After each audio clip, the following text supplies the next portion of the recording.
दोस्तों आज की इस वीडियो में काफ़ी इंपॉर्टेंट क्वेश्चन के बारे में डिस्कस करेंगे, तो प्लीज़ वीडियो में लास्ट तक बने रहिएगा। तो दोस्तों पहला क्वेश्चन आपके सामने है कि थियोसॉफिकल सोसाइटी की स्थापना कब हुई थी। दोस्तों थियोसॉफिकल सोसाइटी की स्थापना हुआ था 1875 ईस्वी में। ऑप्शन नंबर बी हो जाएगा। अब क्वेश्चन उठता है, क्वेश्चन पूछ सकता है कि थियोसॉफिकल सोसाइटी की स्थापना किसने की थी। ध्यान से सुनिएगा।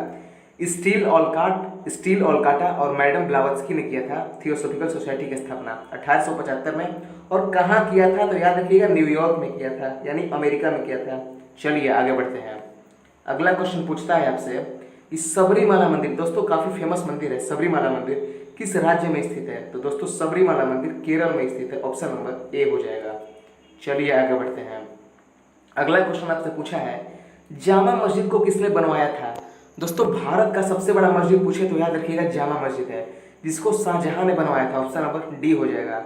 और याद रखिएगा जामा मस्जिद दिल्ली में पड़ता है। तो क्वेश्चन ये भी पूछ सकता है कि भारत की सबसे बड़ी मस्जिद कहाँ है, तो दिल्ली में है। चलिए आगे बढ़ते हैं। अगला क्वेश्चन आपसे पूछा है मयूराक्षी परियोजना किस राज्य में स्थित है। इससे दो क्वेश्चन बनता है। पहला क्वेश्चन यही कि मयूराक्षी परियोजना किस राज्य में है, तो उत्तर होगा पश्चिम बंगाल। ऑप्शन नंबर डी होगा। और एक और क्वेश्चन ये बनता है कि मयूराक्षी परियोजना किस नदी पर है, तो दोस्तों मयूराक्षी नदी पर है, याद रखिएगा। चलिए आगे बढ़ते हैं। अगला क्वेश्चन आपके सामने कह रहा है यूनिसेफ का मुख्यालय कहाँ है। दोस्तों पेपर को हार्ड करने के लिए कई बार मैंने देखा है यूनिसेफ का फुल फॉर्म पूछ लिया, याद रखिएगा United Nation International Children's Emergency Fund, UNICEF. इसका मुख्यालय न्यूयॉर्क में पड़ता है और देश का नाम पूछे तो अमेरिका। यूनिसेफ का मुख्यालय न्यूयॉर्क अमेरिका में पड़ता है। चलिए आगे बढ़ते हैं। अगला क्वेश्चन कह रहा है, दोस्तों एग्जाम्स में पूछे गए क्वेश्चन है और बहुत अच्छे लेवल के क्वेश्चन है। भारत भवन कहाँ स्थित है। दोस्तों भारत भवन भोपाल में स्थित है। राज्य का नाम पूछे तो मध्य प्रदेश, याद रखिएगा भारत भवन भोपाल मध्य प्रदेश। चलिए याद करते हैं, आगे बढ़ते हैं।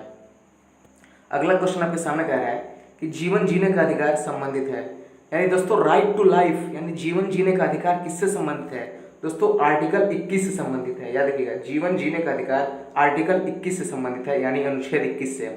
और याद रखिएगा जीवन जीने का अधिकार एक प्रकार का स्वतंत्रता अधिकार है, मतलब कि स्वतंत्र होने का अधिकार है, स्वतंत्रता अधिकार है। चलिए आगे बढ़ते हैं। अगला क्वेश्चन कह रहा है कि हाइड्रोफोबिया रोग संबंधित है। दोस्तों हाइड्रोफोबिया का मतलब होता है हाइड्रोफोबिया यानी पानी से डर। एक ऐसा रोग है जिसमें पानी से डर लगता है और एक कुत्ते से संबंधित है। इसका मतलब समझते हैं, जब कुत्ता आपको काटेगा तो आपको हाइड्रोफोबिया रोग हो जाएगा, यानी जब आपको कुत्ता काटेगा तो आपको पानी से डर लगेगा। ये बिल्कुल लाजिमी बात है। तो हाइड्रोफोबिया रोग कुत्ते के काटने से होता है। चलिए आगे बढ़ते हैं। और ये आज का सबसे इंपॉर्टेंट क्वेश्चन है दोस्तों, ऐसा कोई पेपर नहीं हुआ जिसमें क्वेश्चन ना पूछा गया हो। लाइफ डिवाइन के लेखक कौन है। दोस्तों मैं फिर कह रहा हूँ VBI क्वेश्चन है।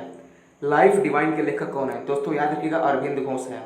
लाइफ डिवाइन के लेखक अरविंद घोष हैं। चलिए आगे बढ़ते हैं। और अगला क्वेश्चन आपसे पूछा है कि भारत में रेशम का सर्वाधिक उत्पादन कहाँ होता है।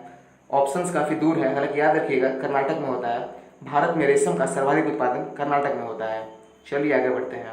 और ये क्वेश्चन करंट अफेयर्स का है। अभी हाल ही में पूछा है एग्जाम्स में कि पहला हिमालयन फिल्म फेस्टिवल का आयोजन कहाँ हुआ था। दोस्तों पहला हिमालयन फिल्म फेस्टिवल का आयोजन लेह लद्दाख में हुआ है, याद रखिएगा। आगे भी इस क्वेश्चन की पूछने के चांसेस बहुत ज़्यादा हैं, क्योंकि पहला हिमालयन फिल्म फेस्टिवल है, याद रखिएगा।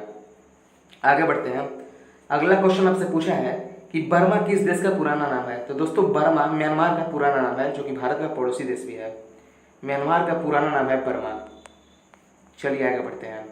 अगला क्वेश्चन आपसे बहुत अच्छा पूछा है, शिलालेख का प्रचलन किसने प्रारंभ किया था। दोस्तों शिलालेख का प्रचलन अशोक ने प्रारंभ किया था, सम्राट अशोक। ऑप्शन नंबर ए हो जाएगा।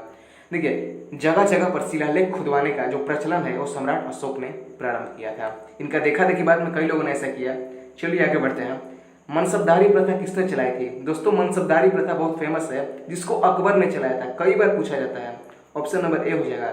यहाँ तक कि BPSC जैसे एग्जाम्स में भी क्वेश्चन पूछा जाता है कि मनसबदारी प्रथा किसने चलाई थी, तो दोस्तों अकबर ने चलाई थी। चलिए आगे बढ़ते हैं। और आज का सबसे अंतिम प्रश्न है कि विश्व शिक्षक दिवस कब मनाया जाता है, यानी वर्ल्ड टीचर्स डे।